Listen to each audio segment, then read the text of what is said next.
All right, it's Friday, February 4th, I believe, 2022.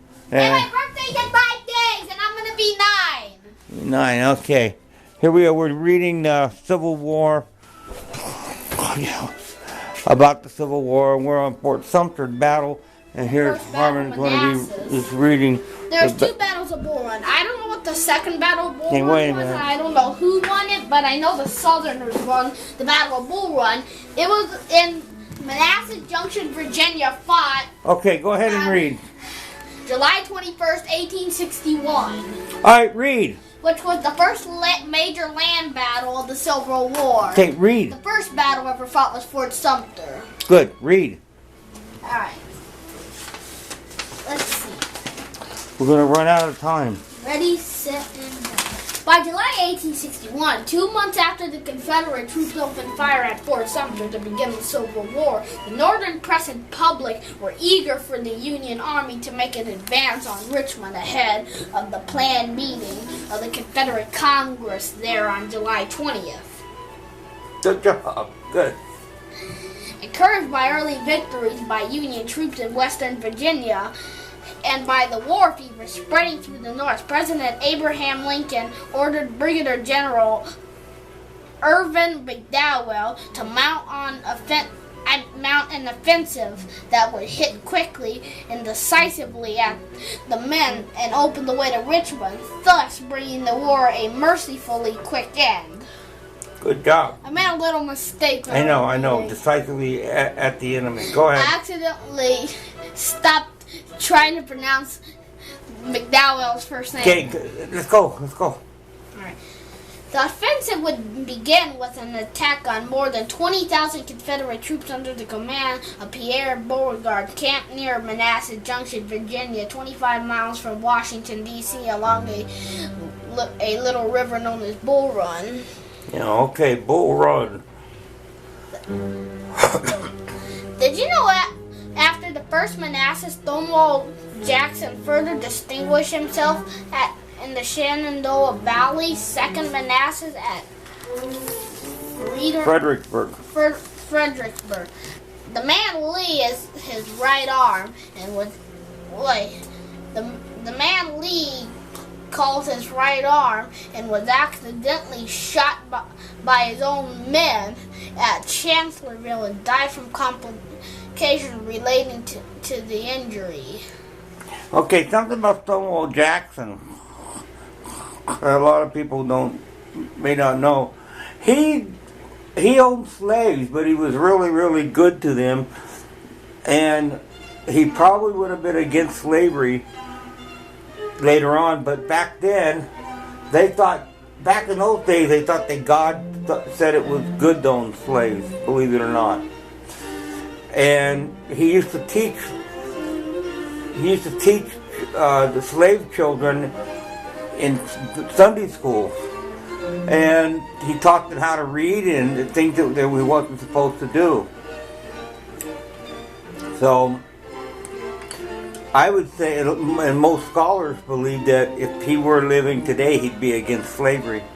But back then, living in the South, you grew up with, that was just the way of life. You just grew up and everybody accepted it. I know.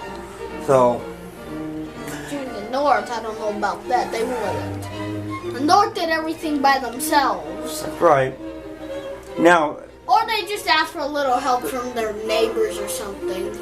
Well, let's get on to this Battle of Bull Run. Remember, we were talking about it yesterday, about how a lot of people thought it was going to be a joke.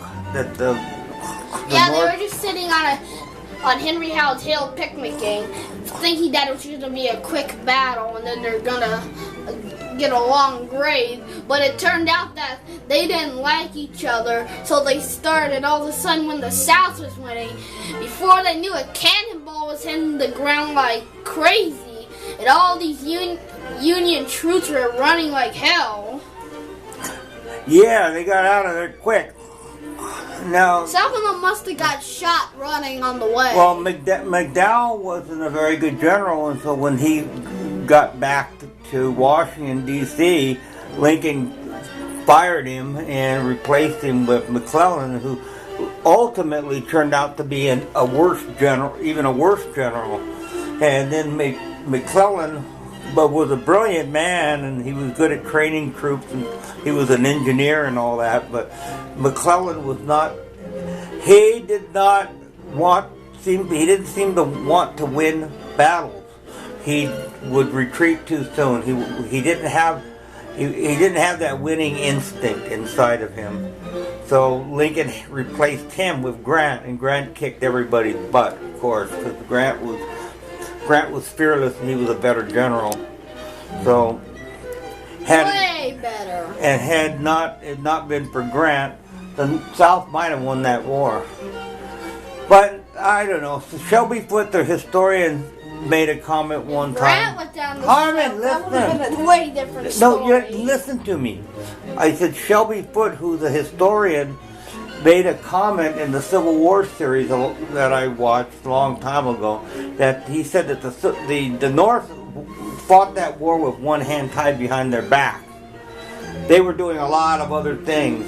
So, yeah, I don't know. I never quite understood why he said that, but that's what he said. One hand behind their back? How are they going to shoot a rifle like that? They exploded flat out of their hands. Harmon, that doesn't mean that means they were fighting that war as if they had so many other things that they were doing that they really didn't have to try all that hard to win. I never could understand why he said that.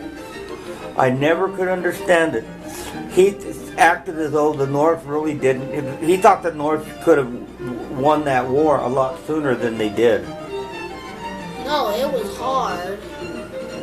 Fighting a war with one hand tied behind your back doesn't mean that the soldiers went out there with their hands tied behind their back, Harmon. How could they carry It means that they did it. They weren't trying very hard. I know, but I was just. It was easy. I thought he meant that they were tied in their right hand and they were shooting it's like I said that the rifle with their left hand and then exploded. All right, it's like I said. Listen. Stop. It's as if I were to say Mike Tyson won that fight with one hand tied behind his back. That means that he didn't have to try very hard. He did it with ease. Okay. Now we got to go on and finish the questions that I have. But we're going to have to finish the reading and then we're going to do the questions. All right, good job.